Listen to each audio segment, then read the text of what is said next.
Hello मेरे प्यारे भाई बहनों, स्वागत है आप सभी का आपके अपने YouTube channel study with Amit में। तो आज की इस वीडियो में क्लास 10th मैथ के चैप्टर नंबर 1 के वास्तविक संख्याओं के यूक्लिड विभाजन प्रमेय और यूक्लिड विभाजन एल्गोरिथम के को सॉल्व करेंगे। पहले इनके सूत्र को बारे में देखेंगे और कैसे इनके चरण होते हैं उनको देखेंगे। उसके बाद हम इनके क्वेश्चनों को भी सॉल्व करेंगे। तो चलिए दोस्तों, करते हैं वीडियो को स्टार्ट। और आपका पहला है कि यूक्लिड विभाजन प्रमेय। तो यूक्लिड विभाजन प्रमेय में माना कि माना है कि ए और बी धनात्मक धनात्मक पूर्णांक संख्या है। तो धनात्मक क्या है? पूर्णांक, धनात्मक पूर्णांक संख्या है। जहां पर क्या है? जहां पर दो और द्वितीय पूर्णांक संख्याएं क्यू और आर हैं। जहां पर क्या होता है कि यहाँ पर a का मान सदैव b से बड़ा होगा। सदैव जो a का मान होगा हमेशा b से बड़ा होगा। और जहां पर क्या होता है? जहां होता है कि r less than equal to 0 less than equal to r less than b, यानी कि जो जीरो का मान होगा, r का मान होगा, या तो जीरो होगा या फिर जीरो से बड़ा होगा। तो चलिए, और इसका फार्मूला क्या होता है? इसका फार्मूला देख लेते हैं, जो कि इम्पोर्टेंट है फार्मूला। तो फार्मूला क्या हो जाएगा? a बराबर बी क्यू प्लस का r। तो ये इसका फार्मूला हो जाएगा। तो a को क्या कहते हैं? तो a को कहते हैं विभाज्य, जिससे हम भाग देते हैं, तो इसको विभाज्य कहते हैं। और b को कहते हैं भाजक, तो b को हम क्या कहते हैं? भाजक। और ये q है, तो q को कहते हैं भागफल, q को कहते हैं भागफल। और जो हमारा r है इसको कहते हैं शेषफल। तो ये हमारा शेषफल है। और इसको लिखते कैसे हैं? इसको लिखते हैं कि जैसे ऐसे देख सकते हो। जैसे यहाँ पर देखो कि a को लिखते हैं भाजक, तो भाजक नहीं कहते, विभाज्य कहते हैं। तो विभाज्य बराबर b को लिखते हैं भाजक गुणे भागफल, और r को लिखते हैं शेषफल। इसको हिंदी में ऐसे भी लिखते हैं, और ऐसे शॉर्ट फॉर्म में a बराबर बी क्यू प्लस का r। और इसको आप लोग समझ चुके होंगे। और जो यूक्लिड विभाजन की एल्गोरिथम प्रमेय है उसमें भी a बराबर बी क्यू प्लस का r का ही प्रयोग होता है। तो इसमें क्या होता है? इसमें भी a और b होता है, और जो a का मान होता है वो b से हमेशा बड़ा होता है। यानी जो a का मान होगा b से हमेशा बड़ा होगा, a का मान बड़ा ही होगा। और साथ में इस सूत्र का प्रयोग करके हम क्या निकालते हैं? इसमें एचसीएफ निकालते हैं। तो हम इसमें एचसीएफ निकालेंगे यूक्लिड विभाजन प्रमेय का उपयोग करके। तो इसमें आपको क्या होता है कि एचसीएफ आपका जब निकलेगा जब जो ये आर की वैल्यू होती है। जैसे मान लो इसका फॉर्मूला क्या है कि ए बराबर बी क्यू प्लस का आर है। तो जब तक आर की जो वैल्यू है, जो आर है हमारा, आर का मान जीरो नहीं होगा, जब तक हमारा एचसीएफ नहीं निकलेगा। जब हमारा आर का मान जीरो हो जाएगा जिस भी चरण में, और उस चरण में हमारा एचसीएफ निकल आएगा। तो अगर आर की जो वैल्यू है वो जीरो नहीं आती है तो आपका एचसीएफ नहीं निकलेगा। तो इसमें हम यही बात करेंगे।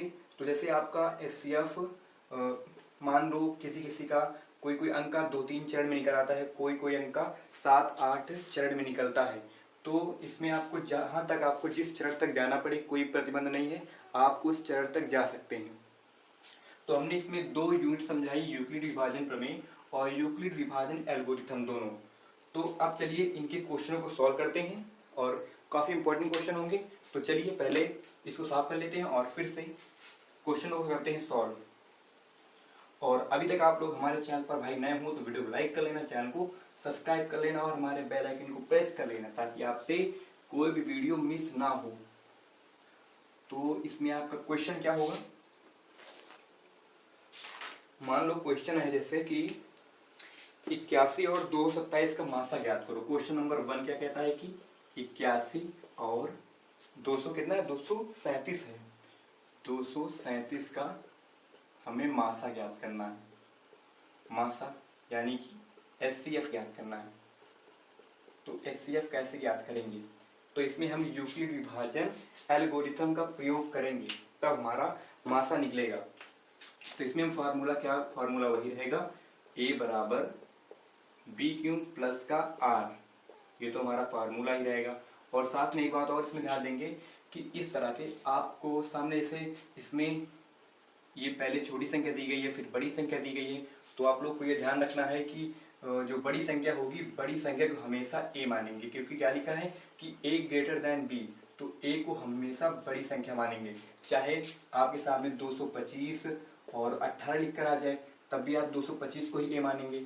और अगर आपके सामने 144 और 340 लिख कर आ जाए, और तब भी आप 340 को ही A मानेंगे, क्योंकि ये आपकी क्या है, बड़ी संख्या है, तो बड़ी संख्या को ही A मानना है। तो चलिए करते हैं पहले चरण नंबर फर्स्ट। तो ये हमारा क्या चरण नंबर फर्स्ट चरण है, और इसमें इसी फॉर्मूले का प्रयोग करेंगे, A बराबर B³ प्लस का R। तो हम लिख देते हैं कि A बराबर B³ प्लस का R। तो A की वैल्यू क्या है? A की वैल्यू मैंने बताया कि जो बड़ा होगा उसकी वैल्यू A होगी, और जो छोटा होगा उसकी वैल्यू B होगी। तो A बराबर 237 है, ठीक है, 237 हो गया। और B की वैल्यू 81 है, तो B की वैल्यू अगर 81 हो जाएगी तो कितने बार जाएगा? ये जाएगा 2 बार, तो जब 2 बार जाएगा तो इसमें आपका जो शेष फल बचेगा कितने बचेगा? तो आप लोग गुणा करके देख सकते हैं कि 81 दूनी 162 होता है, और ये 237 है, तो 237 को आप भाग करोगे तो ये 5 बचेगा और ये 7 बचेगा, यानी कि कितना बचा? तो आप कहोगे 75 बचा है। तो आप बस यहीं पर शेष फल में 75 लिख दोगे।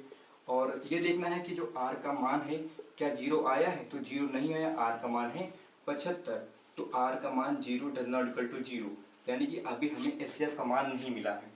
तो हम चरण सेकंड में चलते हैं, चरण नंबर सेकंड में दूसरा चरण। तो दूसरे चरण में क्या करते हैं, जो पहला चरण हमने पूरा कर लिया है उसमें जो B की वैल्यू है, उसमें जब दूसरा चरण करेंगे तो फर्स्ट जो चरण है उसकी B की वैल्यू को A वैल्यू बनाएंगे। तो 81 है तो A की जगह पर 81 लिखेंगे और बराबर लिखेंगे, और जो यहाँ पर R की वैल्यू है दूसरे चरण में उसे B की वैल्यू बनाएंगे, तो 75 कर देंगे। ठीक, 75 कर दिया। अब 75 कितने बार गुणा करेंगे? 81 से ज़्यादा ना जाए, तो इसको एक बार गुणा करेंगे, और शेष फल हमारा बच जाएगा 6, शेष फल बच जाएगा 75 से 81 हो जाएगा। तो अब भी हमारा जो R की वैल्यू है 0 नहीं हुई है, 6 मिला है हमें, तो डज नॉट इक्वल टू 0, यानी कि अभी भी हमें HCF नहीं मिला है। जो यहाँ पर B की वैल्यू है 75 है, लेकिन जो शेष फल है वो हमारा 6 है, यानी कि अभी भी हमें 0 प्राप्त नहीं हुआ, तो हमें HCF नहीं मिला है। तो अब बात करते हैं चरण नंबर 3 की। चरण 2 कर लिए हैं, अब चरण नंबर तीसरा है, चरण नंबर तीसरा। तो इसमें वही फार्मूला है, A बराबर B³ प्लस का R। तो A की वैल्यू, इसमें जो B की वैल्यू होगी उसको हम A की वैल्यू बनाएंगे, तो यहाँ पर A बराबर 75 रख दिया। अब जो यहाँ पर R की वैल्यू है यहाँ पर B की वैल्यू बनाएंगे, तो यहाँ पर 6 है, 6 कर दिया। अब इसको कितनी बार गुणा करें कि 75 से ज़्यादा होने पर 75 से कम रहे?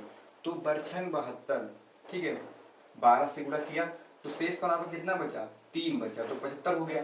तो यहाँ पर भी जो R की वैल्यू है वो 0 नहीं आई है, 3 आई है, तो यहाँ पर भी हमारा जो HCF होगा वो 6 नहीं होगा। क्यों 6 नहीं होगा? क्योंकि यहाँ पर जो R का मान है 0 नहीं हुआ है, इसलिए ये HCF नहीं होगा। तो आप चलते हैं चरण नंबर 4 में। चरण नंबर 3 देख लिए, चरण नंबर 4 देख लेते हैं। और चरण नंबर 4 है ये।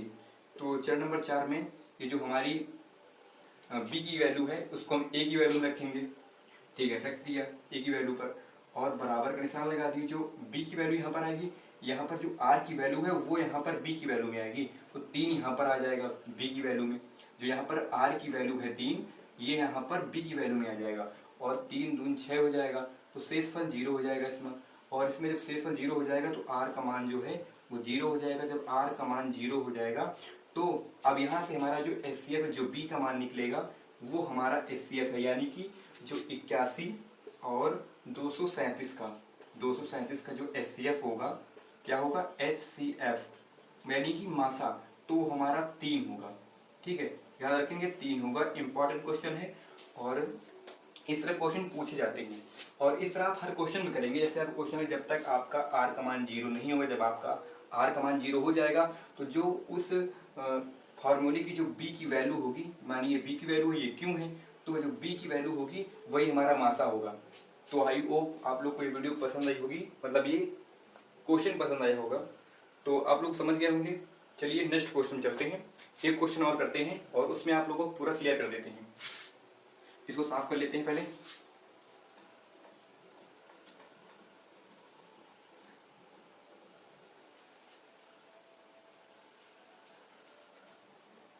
किन किन लोगों का भाई भी क्लियर नहीं हुआ, कमेंट करके जरूर बताना भाई किस किस का अभी क्लियर नहीं हुआ। चलिए दूसरा क्वेश्चन लेते हैं। दूसरा क्वेश्चन है 135 और 225, यानी कि 135 और 225 का मासा यानी कि एचसीएफ ज्ञात करना है। तो बस काम वही पुराना करना है, लेकिन इसमें कुछ एक्स्ट्रा बताएंगे कि आप लोग जैसे उसमें समझ ना पाए हो तो आसानी से कैसे समझें। तो सबसे पहले जो संख्या देख लेते हैं कि जो ए का मान होता है वो हमेशा बी से बड़ा होता है। ठीक है, बी से बड़ा होगा ए का मान। तो इसमें जो बड़ा मान है वो 225 है, तो ए हमारा हो जाएगा 225 और छोटा मान है बी, इसलिए 135 हो जाएगा बी। तो सबसे पहले इसको हम भाग करके दिखाते हैं कि कैसे भाग करके इसका मासा ज्ञात किया जा सकता है। वैसे भाग करके सॉल्व नहीं करना है, आपको सिर्फ समझाने के लिए बताया जा रहा है। तो चलिए भाग करके बताते हैं पहले। तो इसमें क्या होता है, जब भाग करते हैं तो बड़ी वैल्यू बीच में रखते हैं। तो बड़ी वैल्यू 225 है, 225 को इसने बीच में रख दिया और बी से भाग करेंगे 135 से। तो 135 से इसको भाग किया, कितने बार जाएगा, एक बार जाएगा। तो एक बार जाएगा तो कितना होगा, 135 हो जाएगा। 135 होगा, ये 0 हो जाएगा, ये 12, यहाँ पर 9 बचेगा। ठीक, 90 हो जाएगा। अब 90 को जो 135 को 90 से भाग करेंगे 135 को, तो ये भी एक ही बार जाएगा, 90 हो जाएगा। तो हमारा यहाँ पर बचेगा 45। अब जब 45 है तो उसको 90 को 45 से भाग देंगे, जिसको ठीक है, यहाँ जो ये यहाँ पर है वो यहाँ पर आ गया, ये 90 यहाँ पर आ गया, तो 45 दून कितना हो जाएगा, 90। तो यहाँ पर पूरा कट गया, यानी कि शेषफल यहाँ पर 0 हो गया। तो ये जो लास्ट वाला जो विभाज्य है यही हमारा मासा एचसीएफ हो जाएगा। ठीक है, यही हमारा एचसीएफ। तो चलिए अब इसको सॉल्व करके दिखाते हैं। 45 एचसीएफ इसका निकालते हैं। तो सूत्र इसका फार्मूला वही रहेगा, ए बराबर बी क्यू प्लस का आर, फार्मूला बिल्कुल सेम वही। और चरण नंबर फर्स्ट है, फर्स्ट चरण क्या कहता है, तो फार्मूला ये रहेगा, सेम पैटर्न पर आधारित है। और जो बड़ा मान है वो ए है 225, तो फर्स्ट 225 ए लिखते हैं 225 और बी की वैल्यू लिखते हैं 135 लिख देते हैं। और 135 हमने कितनी बार गुणा किया, एक बार किया, तो एक लिख दिया हमने। और उसके बाद हमारा शेषफल कितना बचा, तो शेषफल 90 बचा था, तो प्लस का 90 कर दिए। ठीक है, अब यहाँ पर हम देखते हैं कि जो आर का मान है वो 0 नहीं है, 90 है। तो आर का मान डज नॉट इक्वल टू 0, तो 90 है, तो ये हमारा एचसीएफ इसमें नहीं निकलेगा क्योंकि आर का मान 0 नहीं है। अब हम चरण नंबर 2 देखते हैं, चरण नंबर सेकेंड देखते हैं। और इसमें भी वही फार्मूला, ए बराबर बी क्यू प्लस का आर। तो इसमें जो बी की वैल्यू है यहाँ पर ए की वैल्यू बन जाएगी, और जो यहाँ पर आर की वैल्यू है यहाँ पर बी की वैल्यू बन जाएगी। तो जो यहाँ बी की वैल्यू है यहाँ पर ए की बनेगी तो 135 हो जाएगा, और बी की वैल्यू 90 बन जाएगी। और 90 कितनी बार गुणा करेंगे, 135 से ज़्यादा जाए तो एक बार करेंगे, तो यहाँ पर शेष पर बचा था 45 बचा था, तो 45 यहाँ पर लिख देंगे।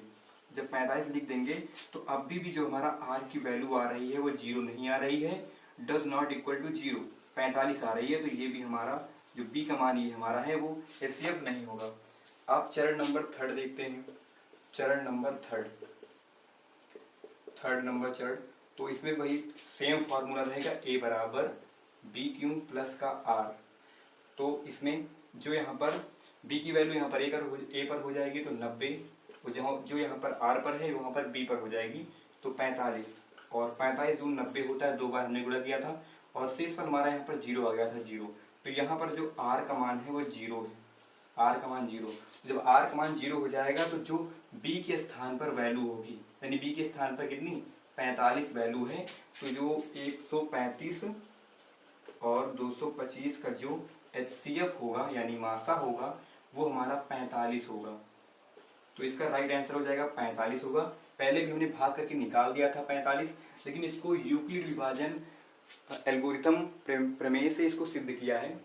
तो आज के 2 क्वेश्चन बहुत इंपॉर्टेंट है, आप लोग इन क्वेश्चनों को अच्छे से देख लेना और आई होप आप लोगों को आज की वीडियो पसंद आई होगी, तो वीडियो को लाइक कर देना, चैनल को सब्सक्राइब कर देना।